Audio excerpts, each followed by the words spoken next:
সানিম আরুষের কথা শুনে মনে মনে হাসে, তারপর শান্ত স্বরে বলে, বলো কি জানতে চাও?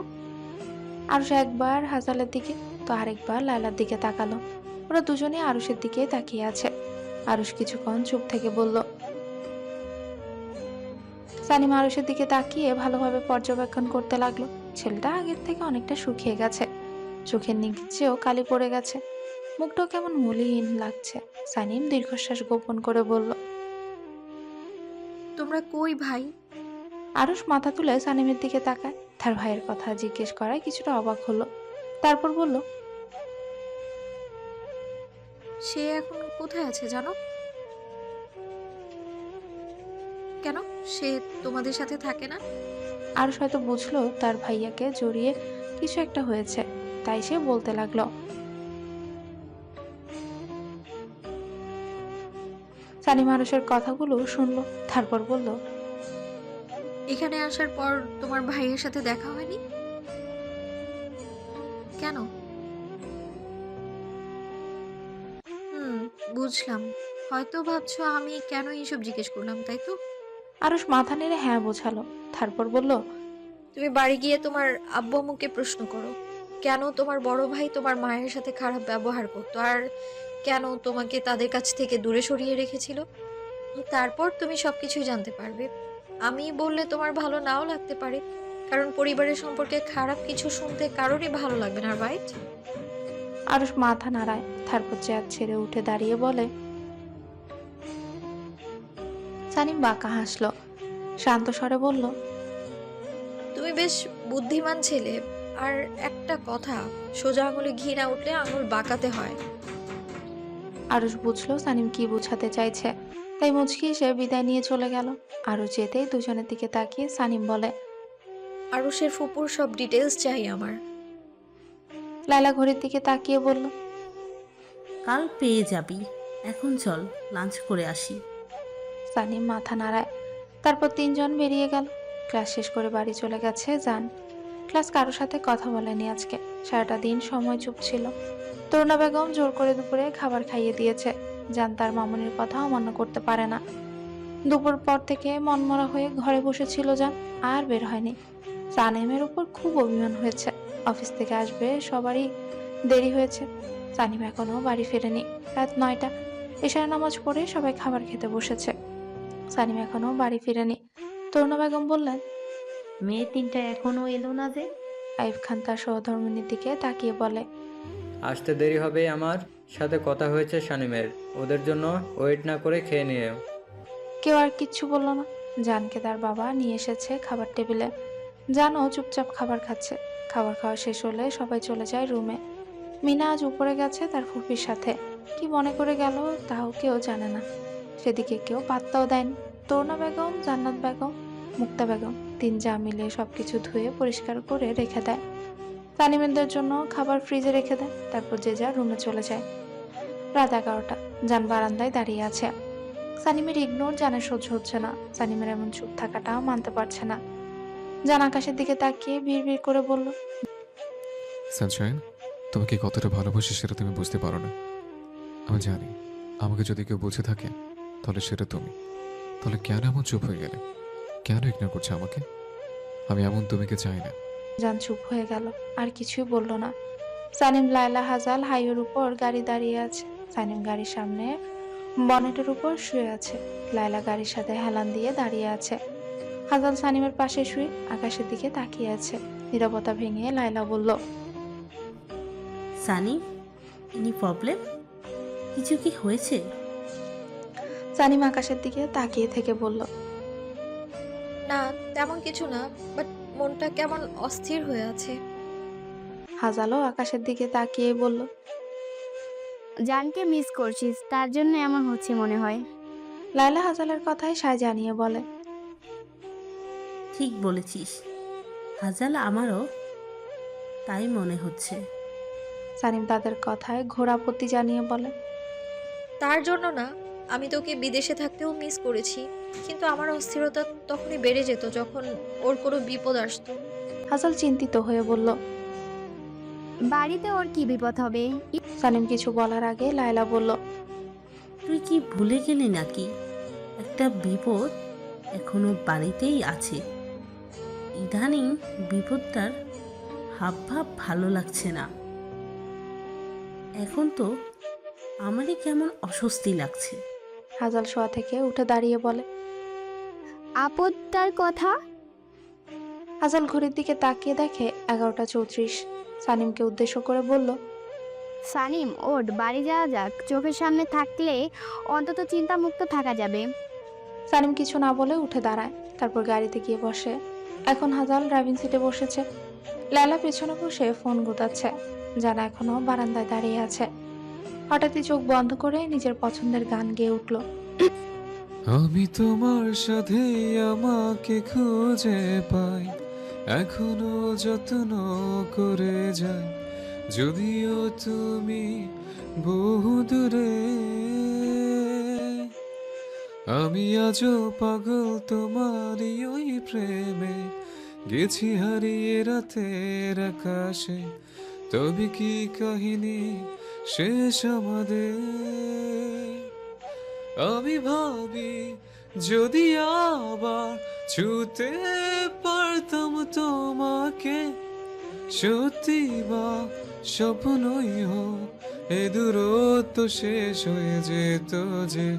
ভালো লাগা ভালোবাসা তফাৎ কি যে হয় জানতাম না। তবে কি আজ দোষটা আমার, দেরি করেছি বুঝতে, তবু ভয় ভয় পেও না, আমি আছি তোমারই পাশে। দূরে যেও না, রাখবো আমি জড়িয়ে তোমাকে। গান শেষ করে জান চোখ বন্ধ করে আছে। হঠাৎ জানের মনে হলো রুমে কেউ প্রবেশ করেছে। দরজা খোলার আওয়াজ হয়েছে। জান মনে করেছে সানিম এসেছে রুমে, তাই খুশি মনে বারান্দা থেকে রুমে আসে।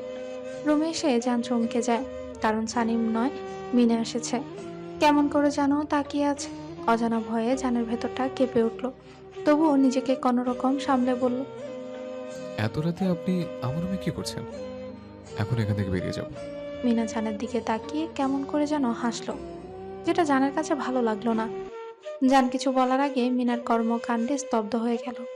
মিনা নিজের ওড়নাটা ফ্লোরে ফেলে দেয়, নিজের হাত দিয়ে লিপস্টিক মুছায়। লিপস্টিক ঠোঁটের চারপাশে ছড়িয়ে ছিটিয়ে আছে। জান কথা বলার ভাষা হারিয়ে ফেলেছে, শরীর মৃদু কাঁপছে। মিনা নিজের পরনের কাপড় টান দিয়ে ছিঁড়ে চিৎকার দিয়ে উঠল, বাঁচাও, কেউ কোথায় আছো? আমাকে বাঁচাও জান।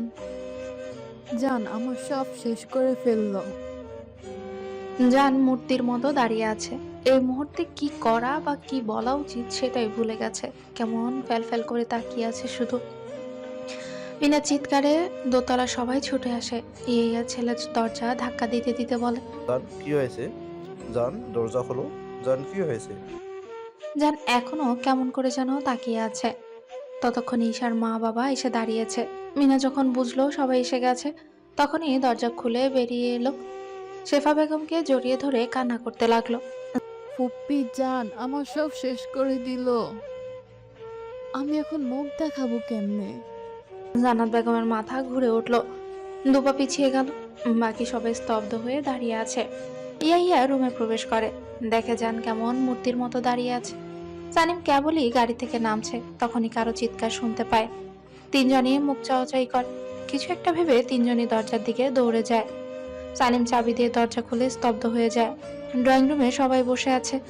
জান এক পাশে দাঁড়িয়ে আছে, আর মিনাকে জড়িয়ে ধরে বসে আছে সাফা বেগম, তার পরনের কাপড় ছেঁড়া। সানিমের মাথা ঘুরে উঠলো, পড়ে যেতে নিলে হাসাল ধরে ফেলে। সাফা বেগম বিলাপ করতে করতে বলছে, আমার ভাতিজিকে কে বিয়ে করবে এখন? এত বড় সর্বনাশ কেন করলো? সমাজে কি করে মুখ দেখাবো? ছি জান, তুই এত খারাপ। ইয়া খান শান্ত চোখে তাকিয়ে আছে ছেলের দিকে, আর জান তো সানিমের দিকেই তাকিয়ে আছে। সানিমও জানের দিকেই তাকিয়ে আছে। নীরবতা ভেঙে আইয়ুব খান গম্ভীর গলায় বলে, কি হয়েছিল আমাকে বলো তো। মিনা কান্না করতে করতে বলে, আমি ফুপ্পির সাথে কথা শেষ করে নিচে আসছিলাম ঘুমাতে। জানের রুমের সামনে আসতেই হঠাৎ করে জান আমাকে হাত ধরে টেনে নিয়ে যায়, আমার সাথে জোর করতে থাকে। আমি উপায় না পেয়ে চিৎকার করে উঠি। সানিম শান্ত চোখে এখনো তাকিয়ে আছে জানের দিকে। আইব খান জানকে শান্ত স্বরে প্রশ্ন করে। এই কাজ তুমি কেন করেছো? জান তার বড় আব্বুর দিকে তাকায়, কিন্তু কিছু বলে না। ওয়াজেদ খান বলল, কি বলবে ও? আর কিছু বলার মুখ রেখেছে? আমি তো ভাবতেই পারছি না জান এমন জঘন্য হয়ে গেছে। সমাজের মুখ দেখাবো কি করে? ওর মতো কুলাঙ্গার কি করে এই বংশের সন্তান হলো? ইয়াইয়া খান দাঁতে দাঁত চেপে মাথা নিচু করে আছে। জান্নাত বেগমের কথাগুলো সহ্য করতে পারলো না। ছেলেকে থাপ্পড় দিতে গেলে সানিম চিৎকার করে ওঠে। খবরদার, ওর গায়ে ফুলের টোকাও দেওয়ার সাহস করো না তোমরা, তাহলে আমার থেকে খারাপ আর কেউ হবে না। জান্নাত বেগম থেমে গেল। সাফা বেগম তেলে বেগুনে জ্বলে উঠে। অন্যায় করেছে, মারবে না তো কি করবে? হ্যাঁ, এখন আমার ভাতিজির কি হবে? সানিম জানের থেকে চোখ সরিয়ে শান্ত কণ্ঠে বলে, মানছি ও অন্যায় করেছে, তার জন্য ওর গায়ে হাত তুলবে, এটা কেমন কথা? ইয়াইয়া খান চুপ করে আছে। সে জানে সানিম যা করার করবে। জান কিছু করেনি, এটা তার বিশ্বাস। এখানে প্রতিটি মানুষ জানে জান নির্দোষ, কিন্তু কোনো প্রমাণ নেই। সানিম আবারও বলে, তোমাদের চোখে জান তো অপরাধী, তাই না? তাহলে কি শাস্তি দিতে চাও বলো? ওয়াজেদ খান বড় ভাইয়ের দিকে তাকিয়ে বলে। ভাইজান, আমার মনে হয় ওদের বিয়ে দিয়ে দেওয়া উচিত। কথাটা কারোরই পছন্দ হলো না। সাফা বেগম বলল, কাজী ডেকে নিয়ে এসো, এখনই বিয়ে পড়াবো। এই কথা শুনে জান্নাত দাঁড়িয়ে থাকতে পারলো না, ফ্লোরে বসে পড়ল। জান্নাত বেগম আঁচলে মুখ গুজে ডুকরে কেঁদে উঠল। তরুণা বেগমের চোখ বেয়েও পানি পড়ছে। লায়লা হাজাল হাত মুষ্টিবদ্ধ করে দাঁড়িয়ে আছে। বাকি সবাই অসহায় চোখে সানিমের দিকে তাকিয়ে আছে। সানিম ওদের শেষ ভরসা। সানিম জানের দিকে তাকিয়ে মনে মনে বলে, এত সহজে আমি তোকে মাফ করব না। আমার জিনিসে অন্য কারো নজর আমি কখনোই সহ্য করি না, আর না করব। এখানে দোষটা তোর, এর জন্য তোকে শাস্তি পেতেই হবে। আমি যখন তোকে ভালোবাসি, তার মানে আমি ব্যতীত জগতের সব নারী তোর জন্য নিষিদ্ধ। এই কথাটার বরখেলাফ যদি কখনো হয়েছে না, তো তোর জানটা টান দিয়ে বের করে নেব আমি। সানিমা দাঁড়ায় না, সেখান থেকে উপরে নিজের রুমে চলে গেল। সানিমা যাওয়ার দিকে সবাই তাকিয়ে আছে। তো দৃষ্টিতে তাকিয়ে আছে জানের বুকে কেউ ছুরি চালিয়ে দিচ্ছে মনে হচ্ছে। সানিম তাকে বিশ্বাস করছে না, উল্টো মুখ ফিরিয়ে নিয়ে চলে গেল। জানের আর ইচ্ছে করলো না নিজেকে নির্দোষ প্রমাণ করা। নিজের হয়ে কোনো সাফাইও গাইল না। জান হাঁটু কেড়ে সেখানে বসে রইল। পাথরের মতো বসে আছে জান, মাথা নিচু করে রেখেছে। চোখ থেকে এক ফোঁটা পানি গড়িয়ে পড়ল। জান বিড়বিড় করে বলল, তুমি আমাকে বিশ্বাস করতে পারলে না। তোমার জান এমন কিছু করতেই পারে না। তুমি সবার মধ্যে ধরে নিলে আমি এমন কাজ করেছি। এই চিনলে তুমি তোমার জানকে? শরীর যদি আমাকে জানতো, তাহলে আমি হাজারো নগ্ন নারীর শরীর ছুঁইতাম, তোমাকে কেন্দ্র করে ঘুরতাম না। আসলে গিয়ে জানকে ধরে। জান মাথা নিচু করেই আছে।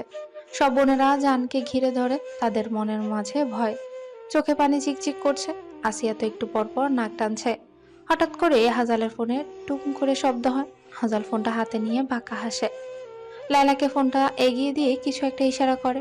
লায়লাও তার কাজে লেগে পড়ে। ওয়াজেদ খান উঠে যখনই বাহিরে বের হতে যাবে, কাজে ডেকে আনতে হাজাল বাধা দিয়ে বলে, কই যান আঙ্কেল? ওয়াজেদ খান রাগ হলেও প্রকাশ করলো না, শান্ত কণ্ঠে বলল, কাজী আনতে। এই কথা শুনে সবাই আঁতকে উঠল। সবাই ভাবছিল সানিম কিছু করবে, কিন্তু সানিম আর নিচেই নামেনি। যতটুকু আশা ছিল সেটাও নিভে গেল। আইয়ুব খান কি বলবে বুঝতে পারছে না। মনে হচ্ছে সবার মুখের ভাষা হারিয়ে গেছে। ইয়াইয়া খান চোখ মুখ শক্ত, মাথা নিচু করে বসে আছে। সে জানে সানিম কিছু না কিছু ঠিকই করবে, কিন্তু তার মাথায় ঘুরছে অন্য চিন্তা। জানে চিৎকার করে বলতে ইচ্ছে করছে সে কিছু করেনি, কিন্তু জানের মুখ দিয়ে কথা বেরোচ্ছে না। মনে হচ্ছে কেউ তার জবাব কেড়ে নিয়েছে। হাজাল জানের দিকে একবার তাকায়। জানকে কেমন বিধ্বস্ত লাগছে, চুলগুলো এলোমেলো হয়ে আছে, মুখটা কেমন ফ্যাকাশে লাগছে।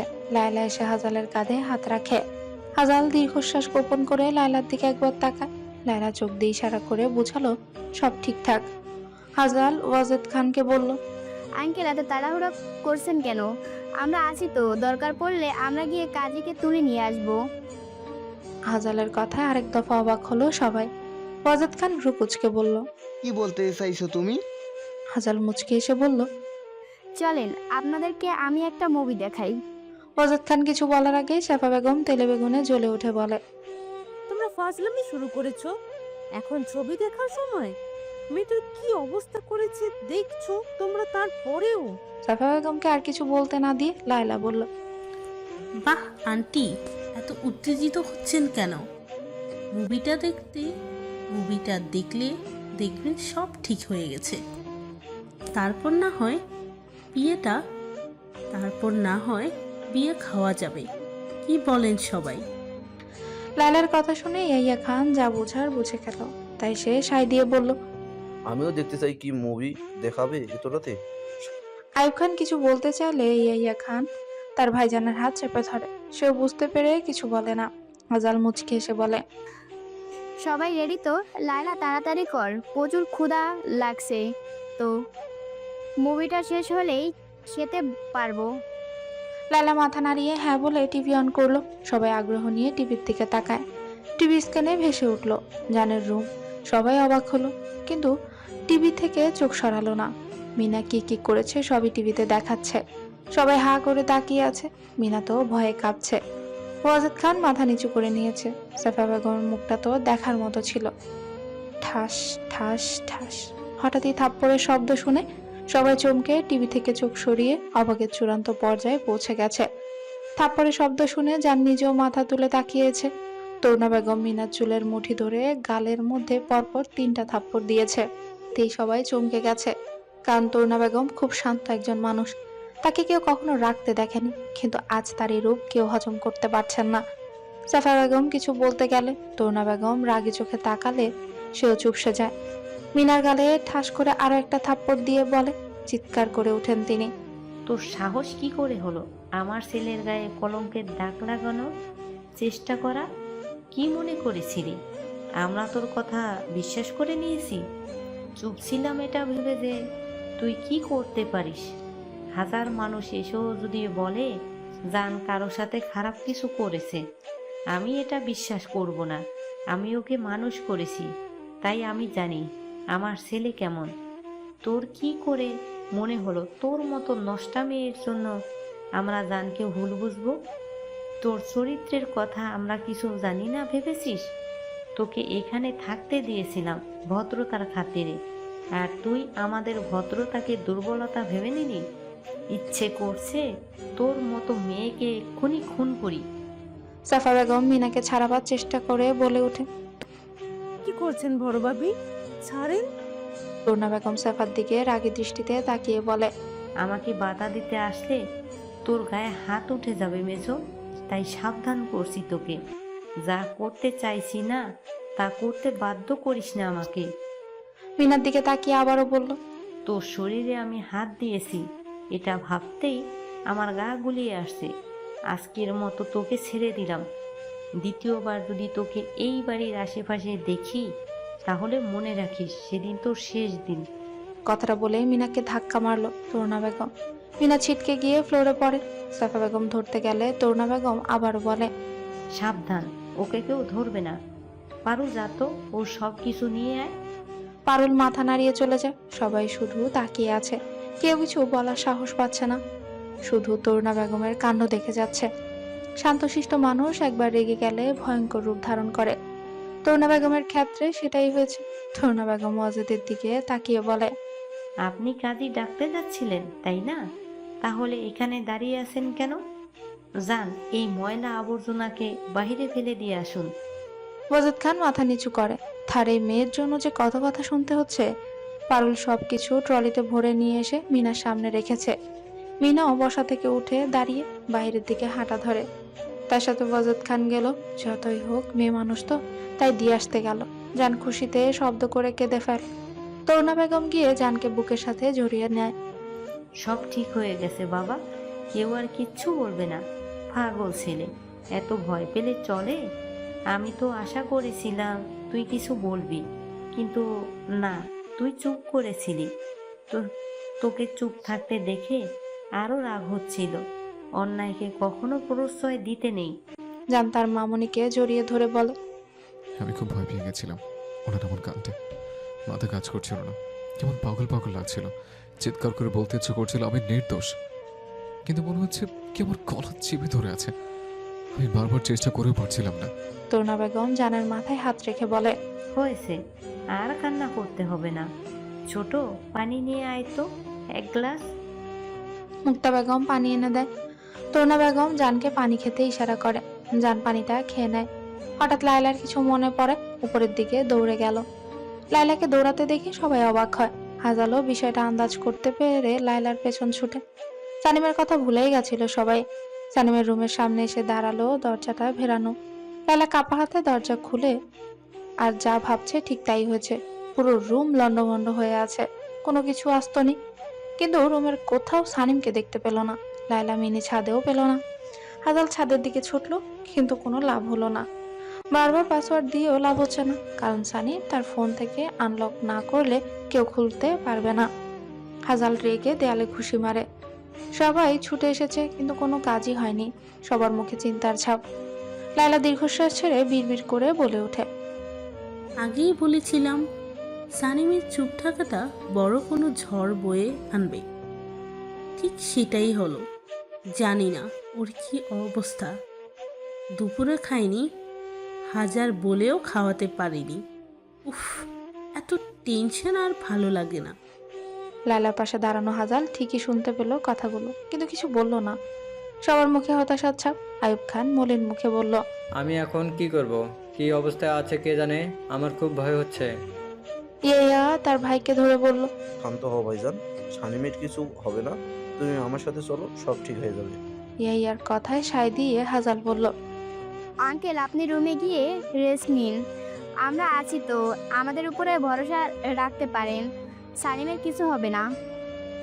তরুণা বেগম লায়লা আর হাজালের উদ্দেশ্যে বলল, আমি জানি মামুনি, তোমরা দুজন থাকতে সানিমের কিচ্ছু হবে না। তোমরাই তো ওকে সামলে এসেছো। তবুও চিন্তা হয়, বাবা মা তো। লায়লা মুচকি এসে বলল, চিন্তা করবেন না, রাত ঠান্ডা হয়ে গেলে সব ঠিক হয়ে যাবে। আমার মনে হয় ওকে একটু একা থাকতে দেওয়া উচিত। লায়লা হাজালের চিন্তা হলেও বাকিদের বুঝতে দিল না। সবার সামনে নিজেদের স্বাভাবিক রাখলো।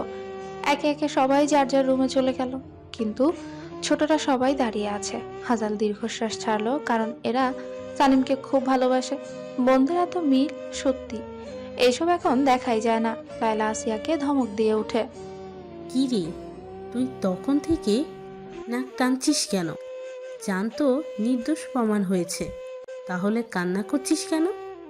আসিয়া ফুপাতে ফুপাতে বলে ওঠে, আপুর জন্য আপু কি বেশি ব্যথা পেয়েছে? দরজা খুলছে না কেন? হাজাল এগিয়ে এসে আসিয়াকে বুকে টেনে নেয়। তারপর মাথায় হাত বুলিয়ে বলে, কিছু হবে না সানিমের, আমরা আছি না, এবার শান্ত হো। আসিয়া হাজালের বুকের সাথে লেপ্টে আছে। কান্নার শব্দ আসছে না, কিন্তু শরীর মৃদু কাঁপছে।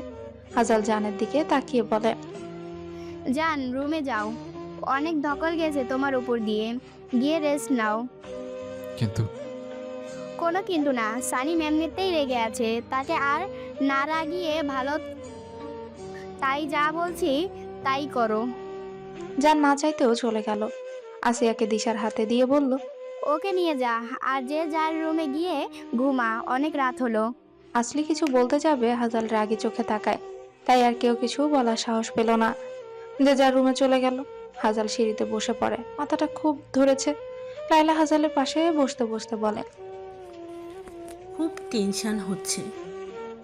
সবাইকে না হয় কোনো রকম বুঝ দিয়ে পাঠিয়ে দিলাম, কিন্তু এখন কি করব? সানিম এমনিতেই রেগেছিল মিনার উপর, আজ তো লিমিট ক্রস করেই ফেলেছে। হাজাল হতাশার শ্বাস ফেলে বলল, কিন্তু একটা কাজ করতে তো ভুলে গেছি। তুই বলার আগেই আমি সেটা করে ফেলেছি, তাই চিন্তা নাই। হাজাল হাসলো, কিন্তু কিছু বলল না। সানিমের মাথা যেমন বুলেটের গতিতে চলে, তার সাথে থেকে এ দুজনের একই অবস্থা হয়েছে। চলেন সানিম সাইকোটা কি করছে দেখে আসি। সানিম ফ্লোরে হাঁটু গেড়ে বসে আছে। পুরো রুমের কিছুই আস্ত নেই। ফুলদানি থেকে শুরু করে সবকিছু টুকরো টুকরো হয়ে পড়ে আছে। সানিমের হাতে পায়ে জায়গায় জায়গায় কেটে গিয়ে রক্ত পড়ছে। চোখ দুটো অসম্ভব লাল হয়ে আছে, মাথার চুলগুলো এলোমেলো। সানিমকে বিধ্বস্ত লাগছে। পুরো কাহিনী বলি। সানিম নিচ থেকে উপরে নিজের রুমে আসে। জানের রুমে আগে থেকে হিডেন ক্যামেরা লাগানো ছিল। সানিম লাগিয়েছিল জানের উপর নজর রাখার জন্য। সানিম ল্যাপটপ থেকে জানের রুমের ভিডিও ফুটেজ দেখে, তাতেই সানিমের মাথায় রক্ত উঠে যায়। হাজালকে ভিডিওটা সেন্ড করে, ল্যাপটপটা ছুঁড়ে মারে, রাগের বসে সবকিছু ভেঙে ফেলে আর বিড়বিড় করতে থাকে। তুই শুধুই আমার, তোর উপর আমি কারো নজরই সহ্য করবো না, 0%ও না। কথাটা বলে ড্রেসিং টেবিলের আয়নায় ঘুষি মারে, হাতের ভেতর কাজ ঢুকে যায়। সেদিকে তোয়াক্কা করে না সে, সোফা উল্টে ফেলে দিয়ে রুম থেকে বের হয়ে যায়। ছাদের রুমে গিয়েও সবকিছু ভাঙতে শুরু করে আর চিল্লাতে থাকে। আমি তোর ভাগ কাউকেই দেব না, কাউকেই না। তুই আমার মানে একান্তই আমার, তার থেকে 0.0%ও আমি কাউকে দেব না। তোর এত বড় সাহস, তোর বদনাম করতে চায়? হ্যাঁ, ও হয়তো জানে না ও কার কলিজায় হাত দিয়েছে।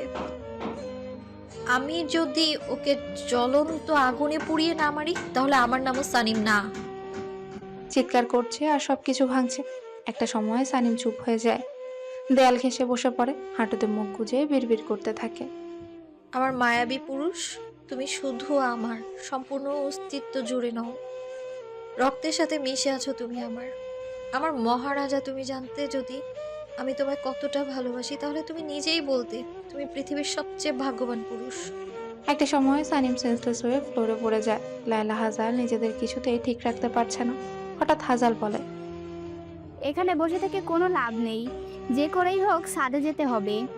লায়লা চিন্তিত হয়ে বলে, কি করবি এখন? পাইপ বেয়ে ছাদে উঠবো, আর সানিমের মিনি ছাদ থেকে সহজ হবে, চল দেখি। দুজনেই দোতলা সানিমের রুমে আসে। জানকে দেখে অবাক হয়ে যায়। লায়লা বলে, জান, তুমি মই দিয়ে কি করছো? জান প্রথমে ঘাবড়ে গেলেও নিজেকে স্বাভাবিক করে বলল, আমার কিছু ভালো লাগছে না আপু। সানশাইনকে নিজের চোখে দেখা না পর্যন্ত আমি শান্তি পাচ্ছি না। লায়লা রেগে বলল, যখন মিনার সাথে কথা বলেছ তখন মনে ছিল না? হাজাল ধমক দিয়ে বলল, আহ, চুপ করবি তো তুই? এখন এসব কথা বলার সময় না। লায়লা আর কিছুই বলল না। জান মাথা নিচু করে নেয়। হাজাল বলে, ঘুমাও গিয়ে, সকালে দেখা করো। তোমাকে দেখলে হয়তো বেশি রিয়াক্ট করবে। জান আর কিছুই বলল না, চলে গেল। লায়লা হাজাল মই দিয়ে ছাদে উঠে গেল। রুমের ভেতর গিয়ে দেখে সানিম ফ্লোরে পড়ে আছে। হাজাল ভয় পেয়ে চিৎকার করে ওঠে। সানিম! দুজনে গিয়ে সানিমকে ধরে। হাজাল সানিমের মাথাটা কোলে তুলে নেয়। কপালের এক সাইডে কেটে রক্ত পড়ছে। হাজাল অস্থির হয়ে বলে, লায়লা, তাড়াতাড়ি বেড ঠিক করে ওকে শুইয়ে দিতে হবে। লায়লা কাজে লেগে পড়ে। বালিশ এক এক জায়গায় পড়ে আছে, চাদরটাও ফ্লোরে পড়ে আছে। নতুন চাদর বিছায়, তারপর দুজনে ধরে সানিমকে বেডে শুইয়ে দেয়। হাজাল বলল, ফার্স্ট টেক্সট বক্স নিয়ে আয়, আর দ্রুত রুমটা পরিষ্কার কর। আর শোন, এই রুমের ওয়ার্ড্রোবটা এখনো আস্ত আছে, ওর কাপড় বের করে দে। এই নে ফার্স্ট এড বক্স, আমি কাপড় বের করে দিচ্ছি। হাজাল সানিমের হাত থেকে কাচের টুকরোগুলো বের করে স্যাবলন দিয়ে পরিষ্কার করে ওষুধ লাগিয়ে ব্যান্ডেজ করে দিল। একে একে শরীরের প্রতিটা ক্ষত পরিষ্কার করে ওষুধ লাগিয়ে দেয়, কাপড়টাও চেঞ্জ করে দেয়। ততক্ষণে লায়লার রুমটা মোটামুটি পরিষ্কার করে ফেলেছে। ভাঙা জিনিস ও কাচের টুকরোগুলো একপাশে জড়ো করে রেখে দেয়। এখনকার মতো চলবে, কাল সব নতুন করে আনতে হবে। হাজাল দীর্ঘশ্বাস ফেলে উঠে দাঁড়ায় আর বলে, লায়লা, এক গ্লাস পানি খাওয়া তো। লায়লা পানি এনে দিল আর নিজেও খেলো। হঠাৎ লায়লার চোখ যায় দরজার কাছে জান দাঁড়িয়ে আছে।